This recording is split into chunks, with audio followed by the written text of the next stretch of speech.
Welcome to F-Bomb Friday. Today marks our final cryptid submission winner. And what a ride these past 4 weeks have been. We've brought listener-created cryptids to life, building brand new lore rooted right here in our state. And tonight, we close it out with our final winner, Jenna Catallo. So Jenna, this one's yours. I'm your host, Tracy Preston, along with my husband, Todd. Hey, hun. Hey, baby. Are you ready? I am ready. Let's hit it. There are places beneath our feet that no map has ever charted. Not caves, not tunnels, not fault lines or buried rivers. Something older.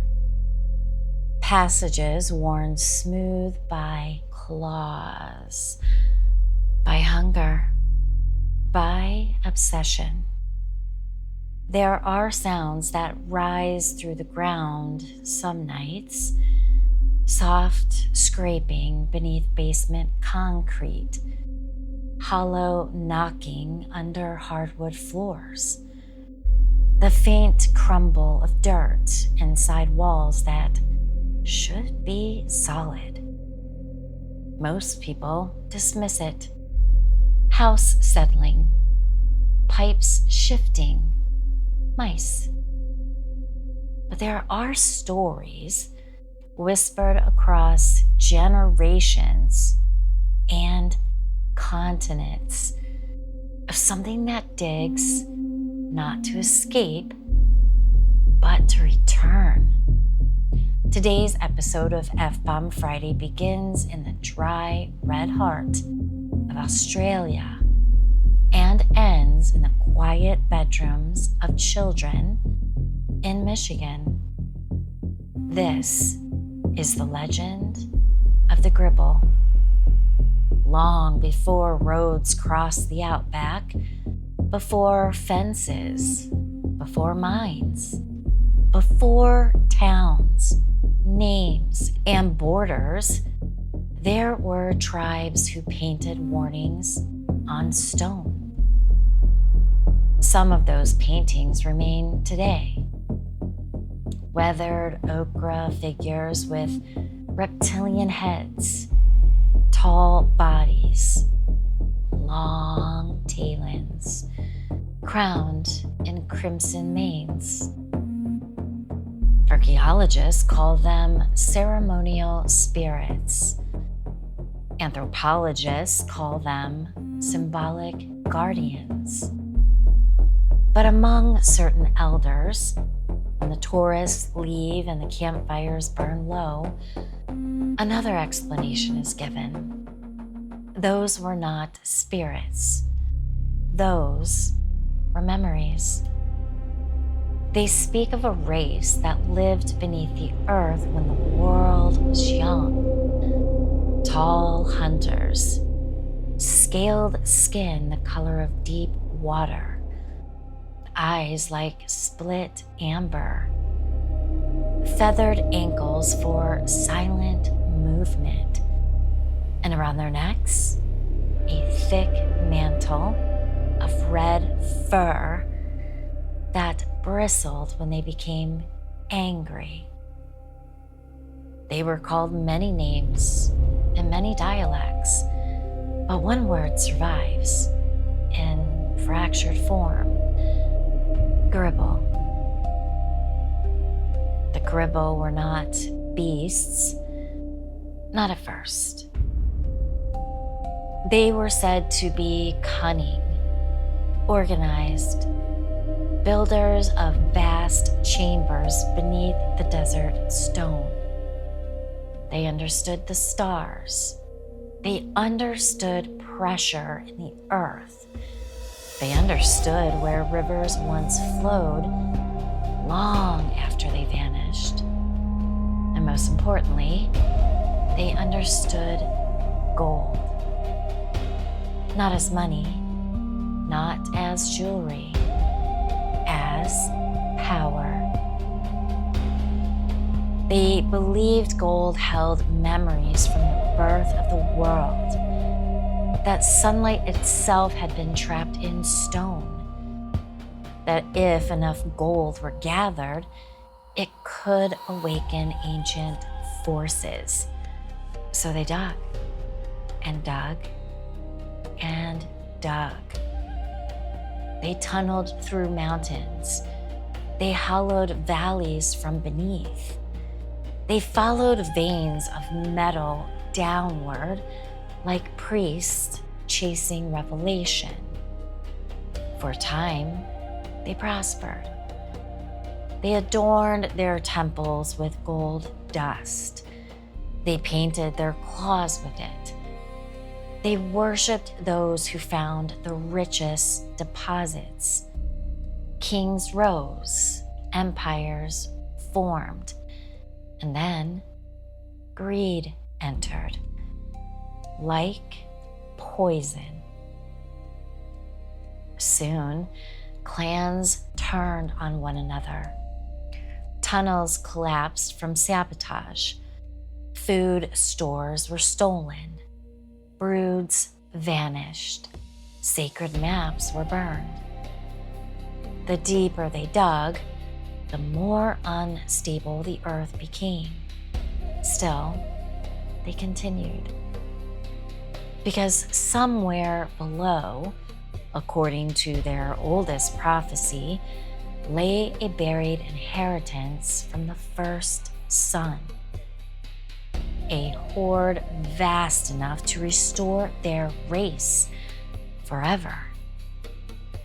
One final treasure. One final descent. Entire cities marched underground, seeking it, but none returned.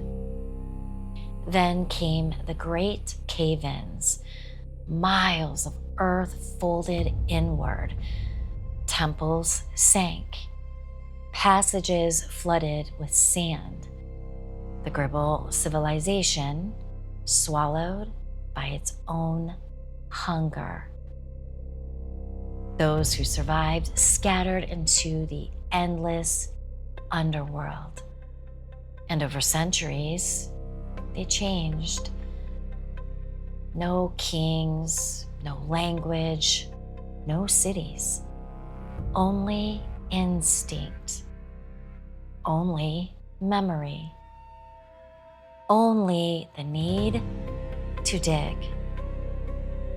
Now, if the old stories are true, modern Gribbles are the broken descendants of something once magnificent, nearly 10 feet tall when fully risen, bodies narrow and insinuated, shaped by squeezing through impossible spaces, teal scales hardened by friction, hands too long for comfort, each finger ending in curved black talons, nearly a foot in length. Legs built like predators, ankles ringed in coarse dark feathers, a mane of rust red fur framing the head and shoulders, like a lion's ruff dragged through blood. And the eyes, witnesses always mention the eyes. Yellowish gold, no pupils, never blinking enough, as if trying to remember how. The smell of wet stone, old dust, and something metallic. Gold dust often clings to them, not because they are magical, but because they dig through mineral seams no human has seen in millions of years. Now, you may be wondering, why Michigan? Why not California? Why not somewhere in the Pacific? Why children's closets? Why bedrooms? Well, the answer lies in two things: distance and misunderstanding. The Earth is not a perfect sphere, and antipods are imperfect matches. But if one were to dig from parts of southeastern Australia through shifting mantle, logic known only to nightmare and folklore, you come close enough to the Great Lakes region to matter. Close enough for stories, close enough for Michigan. And closets? That part might be the most tragic.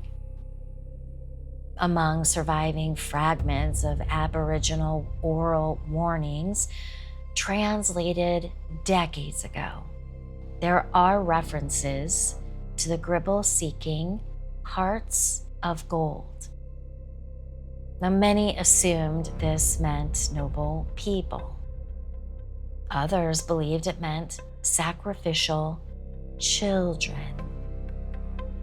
But if the Gribble truly devolved into instinct-driven creatures, perhaps they no longer understood metaphor. They smell innocence, hear children laughing, sense treasured objects hidden away. They search homes for literal gold and are drawn to the phrases humans repeat endlessly, such as, "She has a heart of gold. He's a golden child. Our little treasure."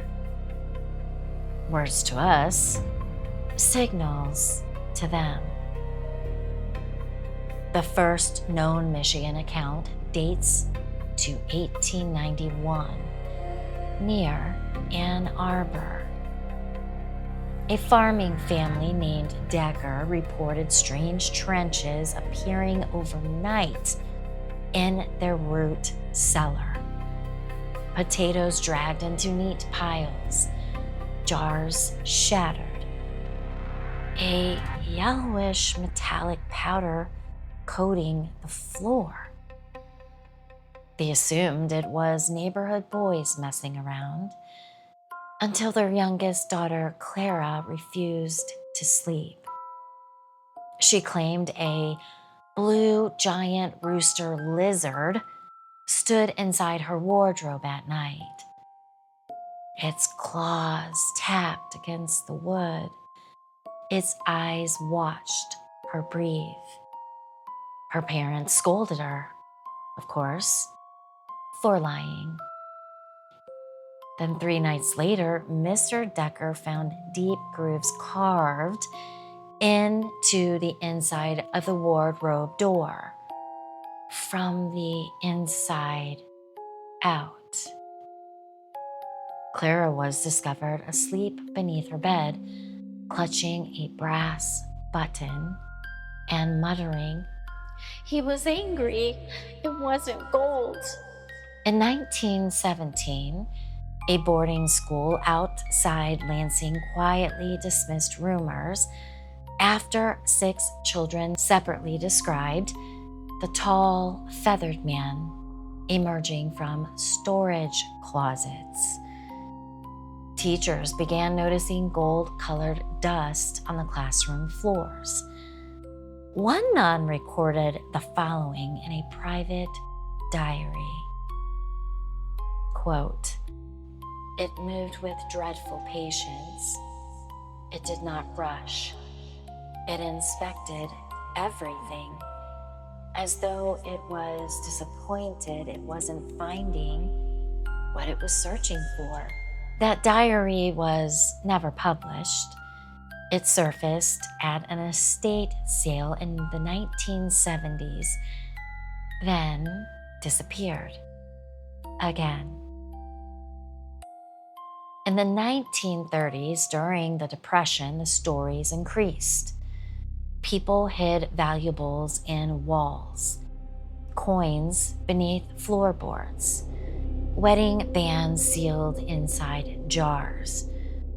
Families desperate to protect what little they had. Across Michigan, unexplained digging incidents followed. Collapsed porches, fresh mounds beneath houses, missing lock boxes. Sometimes valuables vanished. Sometimes they were left untouched, while brass lamps, costume jewelry, and children's toy coins were taken instead, as if the thief knew gold, but not enough. Then came one of the most chilling modern cases, Grand Rapids. A widower named Raymond Ellis lived with his 2 sons in a modest 2-story home. The younger boy, age 8, began complaining that something lived in the closet. Raymond did what fathers did then. He checked once, found nothing. He told the boy to be brave. But each night, the child grew more terrified. He said it scratched beneath the floor at first, then it breathed through the keyhole. Then came the whispers and clicking sounds he could feel in his teeth. So one night, Raymond, angry and exhausted, decided to prove the room was empty. He sat in a chair next to his son's bed, a shotgun resting on his knees. Hours passed, and nothing. Until around 2:30 a.m., he heard a sound. Not from the closet, but from inside the wall behind it. A muffled thump, then another. Plaster bulged outward. The closet door slowly opened, not because anything pulled it, because something behind it pressed forward. The door split off its hinges, and from the dark cavity behind the coats and boxes, a scaled hand emerged. Then another. And Raymond fired once, and neighbors heard the blast. When police arrived, they found the bedroom torn apart. Raymond was in shock. The closet opened into a tunnel no contractor could explain, a trail of glittering dust leading down into the blackness.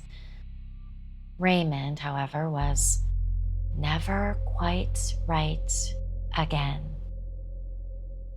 For the rest of his life, he repeated one sentence: "It thought my boy was treasure." Skeptics call these stories hysteria, sleep paralysis, mass suggestion, rodents, criminal trespassers. But certain patterns repeat too consistently. Children notice first. Closets, wardrobes, crawl spaces, and under bed voids. Those are favored entry points. The creature rarely attacks immediately. It observes, searches, and tests objects. And when confronted, it retreats underground with astonishing speed. almost as if violence is secondary to retrieval. Another behavior appears in scattered reports. The Gribble hoards shiny objects, often leaving true wealth behind. It steals costume jewelry and brass doorknobs, foil-wrapped candy, trophies, coins made of cheap alloy. It seems drawn to the appearance of gold as much as gold itself. Now imagine a civilization ruined by obsession, reduced over ages to instinct, still chasing treasure, no longer able to tell real from false. Now that may be the most human part of all. The witnesses describe the creature as desperate to find something. Desperate. Now that word matters, because monsters that kill for pleasure are simple. Monsters driven by need, well, those are harder to understand. What if the Gribble is not hunting children? What if it's searching every generation for something lost so long ago that it no longer remembers what it is? An heirloom? A sacred relic? A vein of gold? A symbol? Or perhaps a surviving descendant of those who once betrayed them? Folklore mutates, strangely. Enemies become bloodlines. Maps become lullabies. Warnings become nursery rhymes. How many old sayings about something in the closet begin somewhere very real? There are native and settler legends across North America of underground reptilian beings, tunnel people, treasure guardians, and feathered cave devils. Now, most are unrelated, born separately from fear of what lies below. But occasionally, stories overlap in eerie ways. A thing with claws, a thing that hates iron, a thing that leaves yellow dust, a thing that mistakes children for wealth. Now that last detail may connect to another bizarre trait. Children often survive encounters where adults do not. Adults confront. Children hide. Adults attack. Children speak. Now, some reports claim the Gribble pauses when addressed calmly, especially if offered something shiny like buttons, marbles, coins, toy jewelry, as though barter still lingers in its instincts. Imagine that scene. A 10-foot creature from a dead civilization, crouched in a bedroom closet, accepting a plastic tiara in exchange for leaving. Ridiculous. Until you realize how many witnesses tell versions of it. Researchers of fringe folklore sometimes compare the Gribble to dragons, guardians of treasure, scaled bodies, ancient intelligence, degraded into greed, living underground. But there's a difference. Dragons in myth sit atop gold they already possess.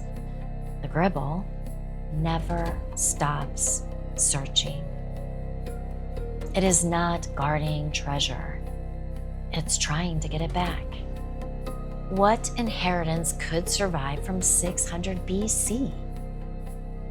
If the original accounts are taken seriously, perhaps that date marks the last known Gribble kingdom. Perhaps invaders stole their ceremonial hoard. Perhaps human traders uncovered a buried chamber and carried relics across oceans without ever knowing.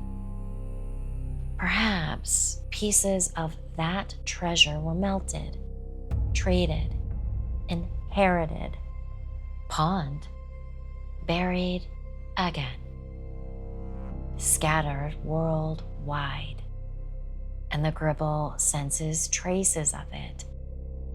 If so, any gold object might call to it, especially old ones, especially family heirlooms, especially keepsakes stored in closets. Now that would explain why so many sightings occur in older homes. Attics filled with trunks, closets lined with jewelry boxes, basements holding inherited coins, walls concealing forgotten wedding rings, lost during renovations decades earlier. The Gribble does not haunt houses. It excavates archives. Now there is one final, deeply unsettling theory. What if there is not one Gribble? What if the Gribble is a category, a surviving species, rare, scattered, solitary, each tunneling upward from different forgotten chambers around the globe, each driven by the same ancestral memory, each reaching homes at random? If true, then every scratching wall dismissed as mice, every child insisting the closet door stay closed, every unexplained mound of dirt beneath a foundation may be part of something larger, an ancient migration. So, how do you protect yourself if the stories hold truth? Traditional advice varies. Keep closet doors closed. Keep them organized, free of clutter. Do not store heirlooms or valuables in children's closets. If scratching comes from inside the walls, don't answer it. If you see yellow gold dust, do not follow the trail. If a child insists the closet door must remain shut, listen. And never tell a child inside an old house that they have a heart of gold. Words carry farther than we think. It's funny, the things we grow out of: fear of the dark, fear of the basement, fear of that quiet, half-opened closet door at the foot of the bed. As kids, we were certain something was in there. We'd pull the blankets just a little higher, keep one eye on the crack of the door, and swear that something on the other side was watching us right back. And eventually, we outgrow it. Or at least, that's what we tell ourselves. Because adults don't believe in things hiding in closets, right? Adults don't lie awake at night staring into the dark, feeling that slow, creeping certainty that they are not alone. Adults don't hear the soft shift of something where nothing should be, the faint scrape, the almost careful way a door settles just an inch more open than it was before. No, adults just explain these things away. Old houses make noise, wood expands, pipes knock. Our minds play tricks when we're tired. That's what we say. That's what we have to say. Because the alternative is admitting that maybe those childhood fears didn't come from nowhere. Maybe something taught us to be afraid. Maybe something was always there, just out of sight, waiting for the moment we stopped checking. And the truth may be older than fear itself. Because the stories, the oldest versions, buried beneath time and half-forgotten languages, well, they never described the Gribble as just a monster. Not exactly. They describe it as a remnant, a survivor of something ancient, something that existed long before our homes, our towns, maybe even before we understood what it meant to own anything at all. A thing driven by purpose, a task, to find it, to guard it, to return it. An inheritance of gold, some whisper, passed down through ages so long that whatever it once meant has been lost completely. And still, it searches. Not out of malice, not even out of hunger, but because it doesn't know how to stop. And that's the part that should stay with you tonight. It has been searching for something longer than we've been alive, longer than our parents and their parents, and every story ever told to keep children from sleeping with the closet door open. All that time, all those years, all that searching, and it still hasn't found what it's looking for, which means one of two things. Either that the treasure was never meant to be found, or it's closer than it's ever been. Well, I gotta tell ya, I had no idea where you were gonna go with this one. This was a challenge. I had to, because of the type of creature it was, I had to come up with a great origin that's not Michigan, because this is not a creature you would normally find in Michigan. A reptilian type creature, so it had to have an origin that made sense, but brought it here to Michigan also making sense. And I love the fact that they're just going on pure instinct, searching for any resemblance of their memory. Right. It's almost like the mindset of an insect, like a worker ant. They just have one purpose and they just do it, and they don't even think about it. Just something that they have to and must do.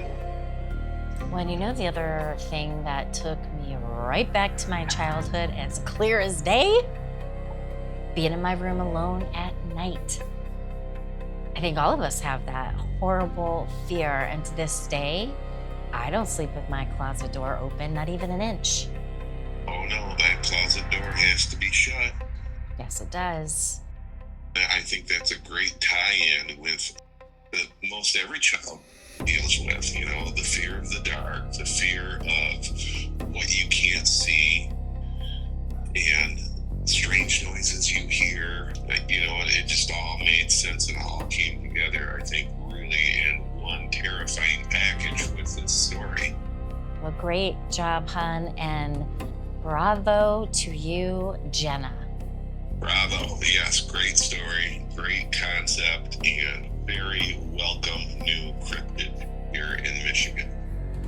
Agreed. Well, now we've got 4 brand new cryptids and 4 new Michigan lures.